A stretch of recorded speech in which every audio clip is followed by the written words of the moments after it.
de l'allocution présidentielle du chef de l'État, Alassane Ouattara, et aussi dans l'actualité politique, faut-il s'attendre à une démonstration de force du Front commun à l'occasion de sa marche prévue ce samedi? Et pour en parler, je reçois Diaby Tiekoura Boubacar, conseiller chargé des affaires politiques au sein de l'Union des cadres du RHDP. Bonsoir Diaby. Bonsoir Carlyle. Monsieur Ouattara Sigata, vice-président de l'Union des cadres en charge de l'entrepreneuriat et de l'innovation, c'est bien ça? Tout à fait. Bonsoir. Bonsoir. Pascal Lobo, représentant du PPACI en force. Bonsoir Pascal. Bonsoir Carlyle. Et Ogina Sia, que nous retrouvons, membre du bureau politique au sein du PDCRDA. Bonsoir Ogina. Bonsoir Carlyle. Alors je me tourne vers la majorité présidentielle. Comment avez-vous trouvé hier votre champion à l'antenne devant les Ivoiriens? On l'a trouvé sémillant, très à l'aise. Fidèle à son habitude, un discours concis, précis, qui a touché toutes les couches sociales de la population ivoirienne. Et il s'est adressé vraiment en tant qu'un chef d'État qui gouverne, qui est aux commandes. Monsieur Segata, et vous? Oui, tout à fait. Même dans la posture, c'est un homme, un chef d'État très élégant qu'on a pu voir hier à la télévision, qui a dépeint de façon concise la situation actuelle dans laquelle nous nous trouvons, qui a abordé tous les sujets des différents pans de la société. Donc il a parlé de l'éducation, de la santé, de la femme. Et il a parlé des défis qu'on a relevés ensemble avec les Ivoiriens, les difficultés auxquelles on a été confrontés. Et puis, il s'est projeté justement avec un certain nombre de mesures qu'il a promis. Et du point de vue social, il y a eu des annonces très intéressantes qu'on a retenues. Il faut savoir que c'est sous Alassane déjà qu'il y a eu le déblocage des salaires, une augmentation des primes, 13e mois et encore. Il vient encore augmenter en fait des primes de fin d'année et même il a même pensé aux retraités. Donc voilà, nous sommes très émus d'avoir écouté en fait le président de la République et nous sommes confiants justement de ce qui va se passer après. Parce que quand le président Alassane dit, il fait. Voilà. Pascal Lobo. Je voudrais vous remercier, je voudrais saluer la table de séance.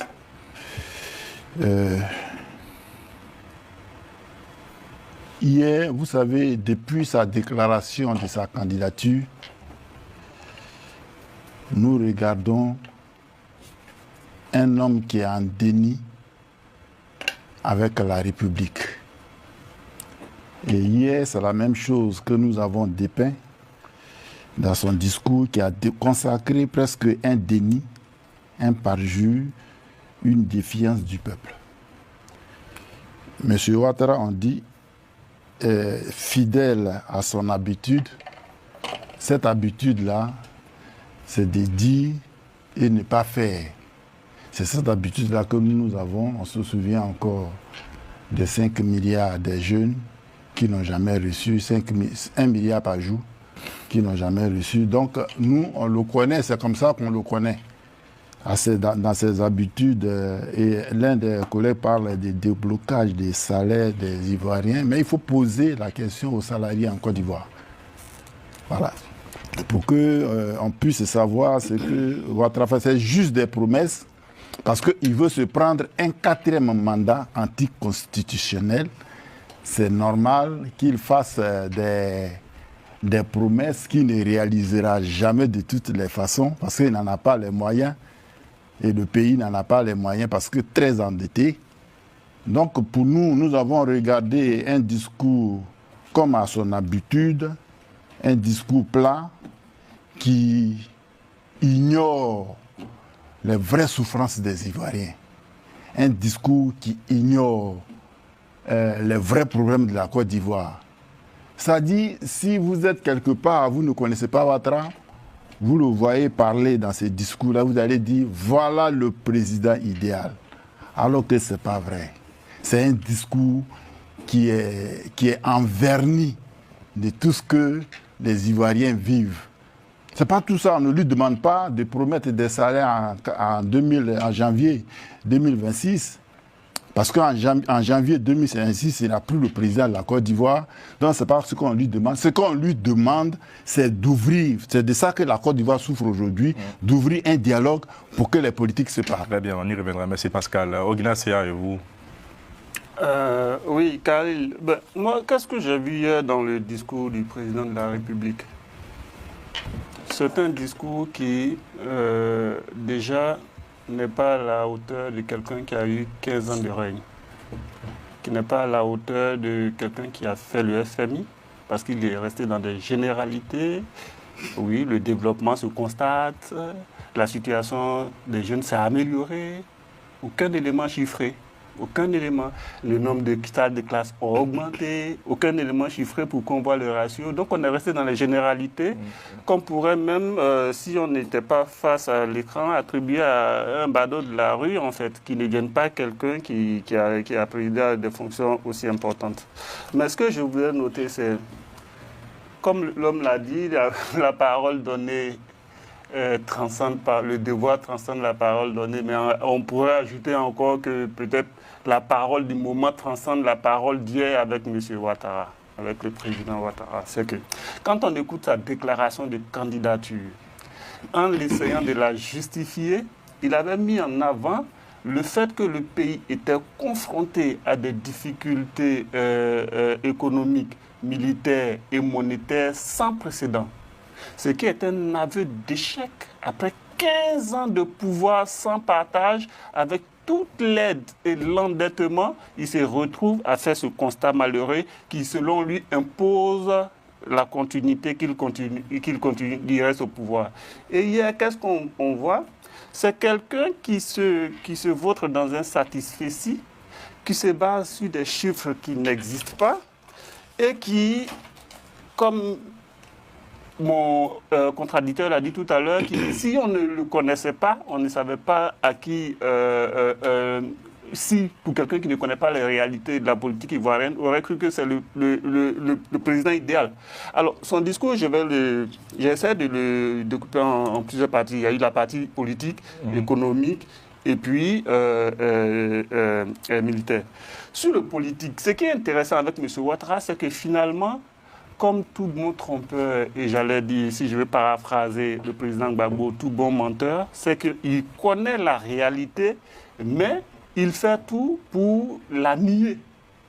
Il est dans un déni. Hier, il est parti à Bouaké. Et il a eu la mémoire historique de dire que Bouaké a été une ville martyrisée, une ville qui a occupé une place dans notre histoire. Il s'en va faire un discours dans cette ville. Et il oublie que Bouaké a été une ville martyrisée parce que par le passé, nous avons eu des différends politiques qui étaient basés sur l'exclusion de candidats, notamment lui, et qui, selon certains compatriotes, les ont conduits à prendre les armes. Vous allez dans cette ville-là, vous vous asseyez, pendant que vous avez exclu les 3/4 du spectre politique ivoirien, et vous rappelez la mémoire de ces événements sans pour autant faire le lien avec la situation que vous êtes en train d'imposer aux Ivoiriens et le risque que vous êtes en train de faire prendre au pays. Donc ça, c'est un élément. Il a évoqué la maturité du pays, 65 ans. Vous pensez que tel que notre pays se comporte là actuellement, c'est un pays de 65 ans?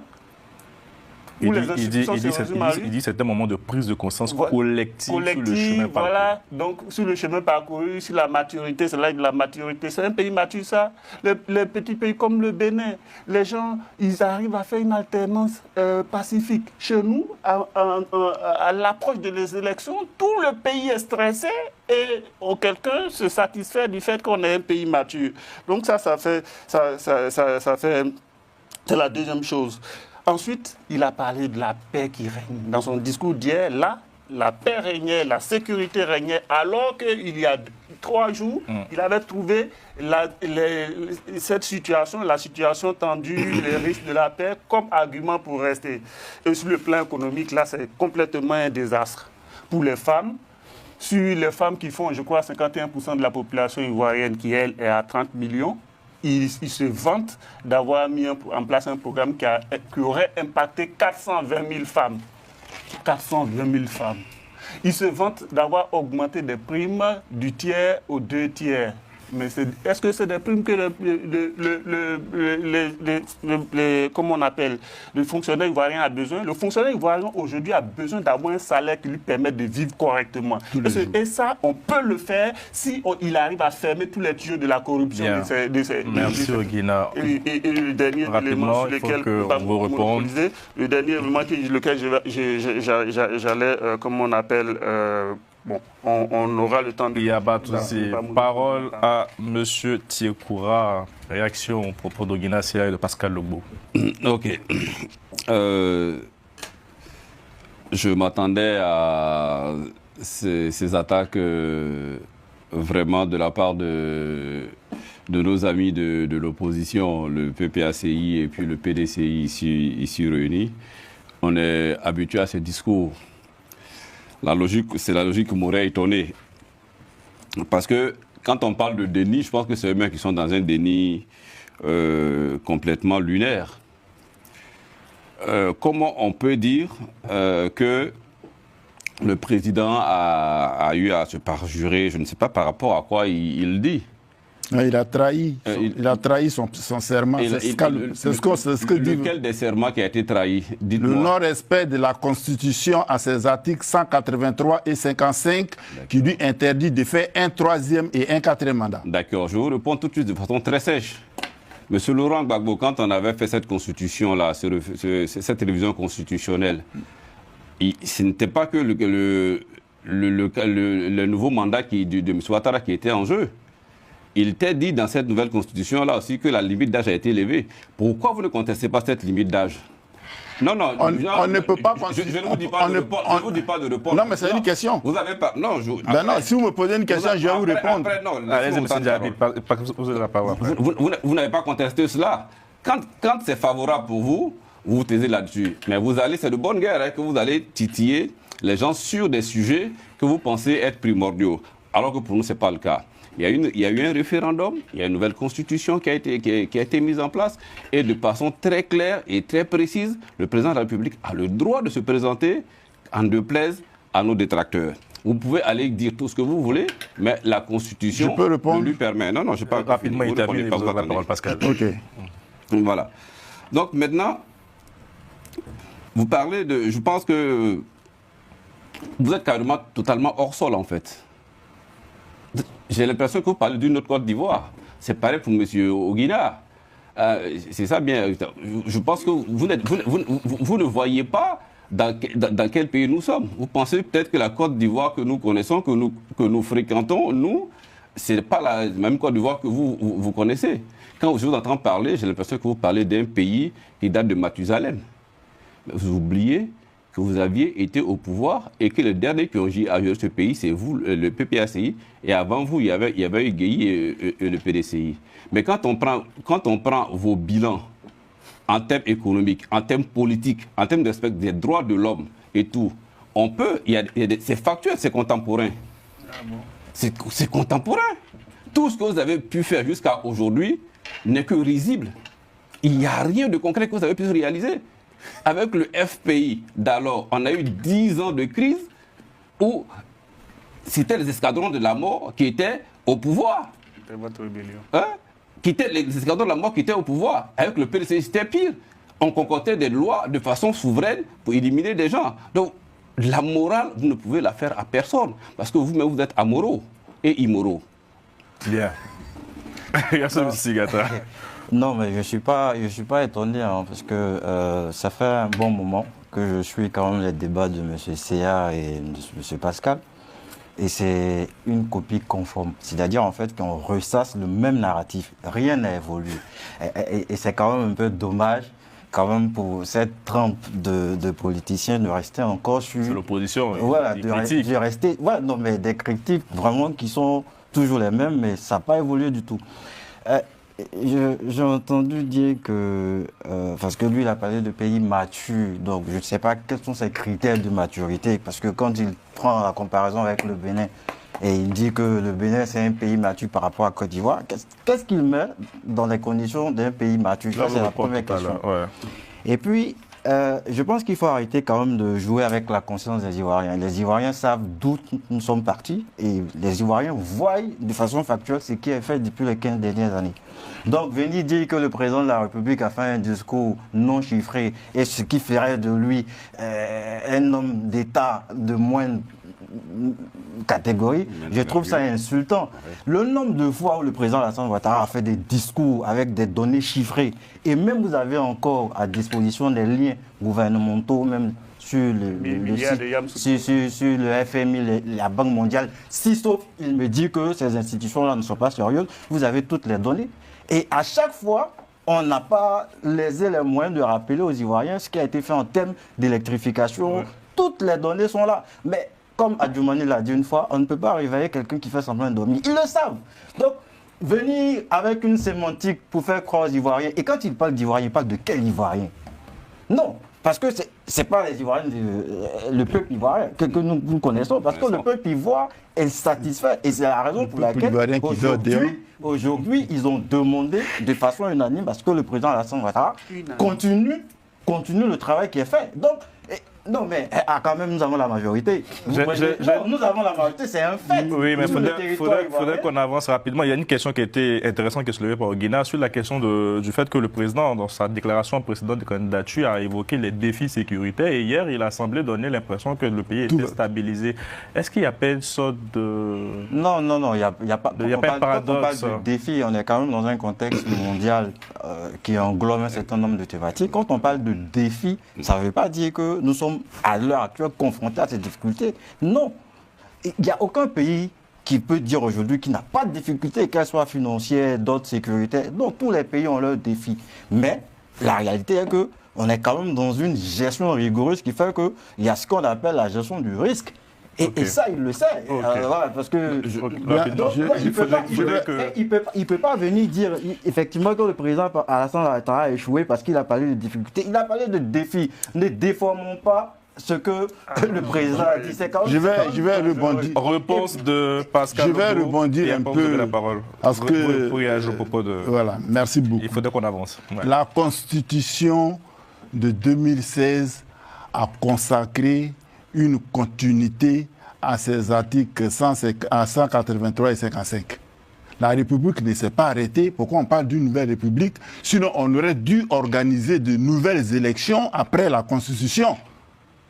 L'article 483 a consacré la continuité. Donc, Ouattara, qui était élu avant la Constitution, a continué son mandat. Donc, les compteurs n'ont pas été mis à zéro par la nouvelle Constitution. Et ça, vous pouvez lire et relire les articles 183 et 55. Mais je dis, et je le répète, qu'il n'y a jamais eu de troisième mandat constitutionnel, il n'y a jamais eu, et il n'y aura pas de quatrième mandat constitutionnel, parce que c'est en violation de notre Constitution que cela est fait. Bon, en tout cas, c'est pour ça que je parle... Pour le cadrer. C'est pour ça que je parle de parjure. Ce débat pour le cadrer, Pascal, et puis je te redonne la parole après. Je pense qu'il y a eu plusieurs moments sur cette situation. Voilà. Il y a eu d'abord le projet annoncé. Non, on va y arriver. Voilà. On a eu le projet annoncé. Et au niveau du comité, là, de personnes de rédaction... Dans les flyers qui ont été distribués aux Ivoiriens, c'était marqué effectivement que le président Ouattara ne pouvait pas faire. Voilà, effectivement. Et mais on a le flyer. Il y a une juridiction qui suprême. Une juridiction. Soit idole parce que c'était notre rôle, c'était d'abord. J'ai le flyer des campagnes. Clarifier. Nous avons le flyer des campagnes. Justement, c'est ce que j'ai dit. Il y a eu un flyer et le Conseil constitutionnel a dit. Je vais vous mettre à l'aise même, parce que je sais que vous allez revenir sur ce que M. Bakongo a dit, ce que le ministre a dit. Ah ben la Bakongo, c'est un cas du PDC. Pourquoi vous ne voulez pas qu'on revienne là-dessus? Non, c'est moi la parole, c'est à moi la parole. Il avait fini de parler, donc et puis il a évoqué la limitation ou bien la limitation des 75 ans pour être candidat, mais c'est à eux que ça profitait Parce qu'eux-mêmes ne savaient pas que Gbagbo allait revenir de la CPI. Ils se sont dit qu'ils ont toujours dit que... Non, mais laissez-moi parler. Laissez-moi parler. Vous avez changé la Constitution et naturellement, puisque Ouattara veut faire un 3e, un 4e, un 5e, jusqu'à la mort des mandats, donc il a sauté les 75 ans. Parce qu'eux-mêmes ne savaient même pas que Gbagbo allait revenir en Côte d'Ivoire. Pourquoi ils l'ont déporté? Ils l'ont déporté. Ne pas lever totalement la limitation des mandats. Si selon votre raisonnement, ce que vous faites là, est-ce qu'aujourd'hui, quand vous raisonnez, ne faites pas je n'ai pas fini. Est-ce qu'aujourd'hui, nous sommes dans la limitation des mandats? Non. Ouattara a fait un 4e en violation, un 3e en violation des articles 55 et 183. Et là, il se prépare à un 4e qui ne fera jamais parce qu'on ne va pas le laisser faire ces 4e mandats. Et puis... et comme vous allez comprendre déjà la Constitution nous donne des brèches constitutionnelles pour bloquer tout ce qui est illégal. Nous sommes dans une république, donc la république nous offre des armes. Ce sont ces armes-là que nous allons utiliser. Mais oui, nous sommes dans une république. C'est pour ça que dans l'opposition... Aguilar tout à l'heure, M. Aguilar tout à l'heure. Maintenant, nous sommes dans une république... Non, mais je n'ai pas fini. J'ai un petit mot, un petit truc à finir. Il a parlé de bilan. Le bilan de Gbagbo. Mais c'est le bilan de vous tous. Vous avez attaqué son régime avec une rébellion. Et à Marcoussi, vous avez partagé son pouvoir. Et aujourd'hui, quand on parle du bilan du gouvernement Gbagbo, vous êtes comptable. Vous êtes maître de ce que vous dites parce que vous n'avez pas de preuves. Le père de la rébellion s'est déclaré. Non, moi j'ai dit... Le président Gbagbo, lors du face-à-face, a promis aux Ivoiriens d'apporter des preuves. Mais on n'a rien vu. Nous sommes restés là sans preuve. Vous n'avez aucune preuve. Nous avons les preuves de la rébellion. Pourquoi est-ce que vous ne diffusez pas cette preuve? Le président Seront accusés, Seront a dit sur une vidéo qui existe qu'il a pris les armes pour que Ouattara devienne président. Pourquoi pas mais ça n'a pas il y a eu plusieurs propriétaires. Il y a eu le colonel Fabien. Donc on ne va pas rentrer dans les détails que vous ne contrôlez pas. Vous n'avez pas demandé un bilan pour un mandat que vous avez fait, que vous avez partagé. Il y avait 10 députés FPI. Le reste, c'était vous. La rébellion avec les enfants, tout ça. Mais ça veut dire que vous n'êtes pas populaire, en fait. Si vous avez que 10 députés. Dans une république, on ne devient pas populaire par les armes. C'est par les urnes qu'on devient populaire. Quand vous parlez de députés, ça veut dire qu'il y a eu une votation. Parce que, Oguina, non, c'est bon, mais on va s'écouter, Oguina. Voilà, merci, il faut savoir s'écouter et il faut avoir la patience. Quand vous parlez, on est calme, on vous laisse parler, il faut laisser les gens parler. C'est signe aussi de maturité à 65 ans du pays, à la 65e année du pays. Ce que je voulais dire, c'est que ce que M. Ouattara a fait hier, en fait, il a lancé un défi au peuple ivoirien.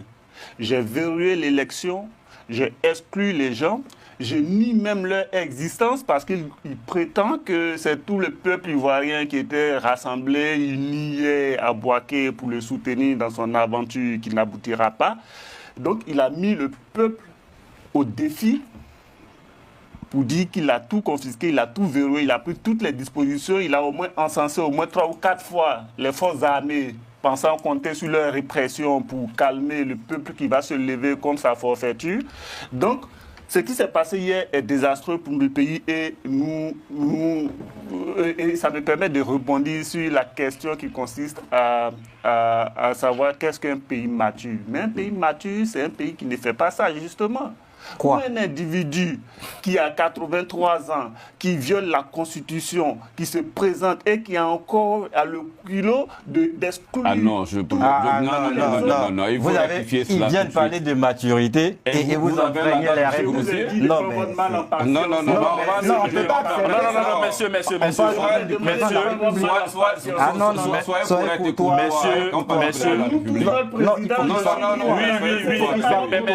mettre de l'ordre, plateau, on va C'est ça la s'écouter. démocratie. Non, des petits oui. mots. Non, la liberté d'expression, la liberté d'expression a des limites. Ah, d'accord. Dans tout pays, la liberté d'expression a des limites. Non. Ah oui, bien sûr, Alice Ogina. Mais Il faut laisser parler, messieurs. Je peux Laissez la parler. parole qui m'a été coupée par la honte de RDR qui Ah non, il faut le recadrer. Il y a certaines expressions qu'on ne peut pas accepter. Donc, ce que je voulais dire, déjà le président de la République n'appartient à personne. Il est le président de la République. Donc ce n'est pas parce que certains se réclament être ses moutons qu'ils vont penser qu'ils ont un certain pouvoir on va qui leur utiliser les permet mots d'attaquer assez et de le courtois. défendre quand d'autres personnes parlent de leur président de la République. Il prend des décisions pour l'avenir de nos enfants, il gouverne les fonds, les ressources que nous produisons. Donc nous avons un certain droit de nous exprimer sur lui. Et voilà. Donc il faut que les gens prennent leur mal en patience et qu'ils le gèrent. Et ils m'ont interrompu dans Allez-y, je vous laisse. Dans l'idée de pays mature. Un pays mature, ce n'est pas un pays qui fait ça. Ou un individu qui n'a même pas le droit de se présenter vient, il exclut tout le monde, il verrouille une élection depuis la liste électorale, au choix des candidats, jusqu'au Conseil constitutionnel, en passant par la CEU militante. Il verrouille tout ça et il vient s'asseoir devant la télé pour dire que le peuple lui a demandé de rempiler, de continuer. Ça ne peut pas continuer comme ça parce qu'il nous fait courir des risques. La Côte d'Ivoire, quand même, on a eu la chance d'avoir eu un bon management, même s'ils pensent que le pays est né depuis 2011, ce qui est faux parce que quand on les voit là, ils ont été formés par la Côte d'Ivoire des régimes antérieurs. Donc, si on veut faire le bilan tout à l'heure, on va mettre beaucoup de temps. Donc, il faut que il comprenne sa responsabilité devant l'histoire. Je sais qu'il est entouré par un clan, parce qu'on a vu les ministres danser, parce qu'ils ont vu que... Ogina, il y a un sujet assez intéressant que personne n'a abordé depuis. Je pense que hier aussi, les Ivoiriens s'attendaient à des mesures d'autres politiques. Mais c'est ce que je disais tout à l'heure. Hier, au moment où les gens se disaient, il est parti à Bouaké. Parce que la symbolique de Bouaké, c'est à Bouaké que la rébellion s'est installée. Elle a installé sa capitale. Ça a Bouaké que 86 gendarmes, on les a laissés périr dans un... Est-ce que vous attendez... En partant à Bouaké, se souvenait de tout ce que le pays a subi. Et donc vous espériez... prendre des mesures d'apaisement. Pour dire, bon, j'ouvre le jeu démocratique, les gens... Comme Babo l'a d'ailleurs fait. Comme lui a déjà fait. Mon avis est le public est enfermé dans ses illusions. D'accord, ok. Djabi. Vous voyez, encore une fois... Sur les gestes politiques qui devaient être faits par le président. Non, d'accord. Permettez que je... C'est le cas. Non, mais ça parle dans tous les sens. Mais permettez que je recadre un peu monsieur Ogina, qui semble être le parfait sosie de son patron. La désinvolture faite homme, la suffisance, l'outrecuidance et tout ce que l'on sait, le manque d'humilité, et ajouter à cela le verbe aussi aspic et bas. Donc je ne pense pas que cela soit des vertus qu'on doit partager en politique. On va essayer de rester courtois. Je peux utiliser encore des termes plus... On va garder pour le... Voilà, vous comprenez? Voilà. Donc, du coup, c'est le débat politique. Donc, du coup, on ne peut pas venir s'asseoir ici, et je redis encore, c'est lunaire, et vos propos encore sont antédiluviens. Vous répétez cela, vous ressassez cela depuis toujours. Toujours, c'est la même chose. C'est ça qui est la vérité. Il faut que la Côte d'Ivoire avance. Il me semble que votre moyen est bloqué à un certain stade. Vous êtes encore à 2010. Mais c'est révolu. C'est révolu. Il y a une nouvelle génération qui est là. Et cette nouvelle génération, c'est le président Ouattara qui a permis à cette génération d'émerger. Laquelle? La Côte d'Ivoire nouvelle dans laquelle nous vivons, c'est une Côte d'Ivoire qui aspire au développement, qui tape à la porte des pays industrialisés. Vous ressassez des choses anciennes. J'ai une question en termes de bilan. Quand le PDCI, le candidat de PDCI sort le sondage, là, ça vous explique quoi? Rien du tout. Non, absolument. Rien, comme on dit, c'est un doyman. Donc, du coup, pour revenir à l'annonce, je pense qu'ils ont été douchés dans tous leurs espoirs. Ils ont essayé toutes sortes de pressions. J'étais sur votre plateau de la fois dernière, je vous ai dit que le président est sensible à toutes sortes de pressions. Tant qu'il va s'agir de l'intérêt de la Côte d'Ivoire, de l'intérêt des Ivoiriens, soyez qui vous voulez, venez faire toutes sortes de pressions que vous voulez, le président, il va regarder l'intérêt supérieur de la Côte d'Ivoire. Je vais rebondir sur ce que M. Ouattara, mon ami et frère, disait tout à l'heure.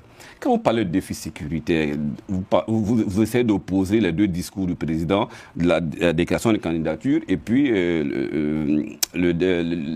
discours à la nation d'hier. La déclaration de candidature, elle était précise. Les enjeux sécuritaires extérieurs liés aux problèmes monétaires et en interne, le développement projeté par la Côte d'Ivoire, le besoin de finir ce travail.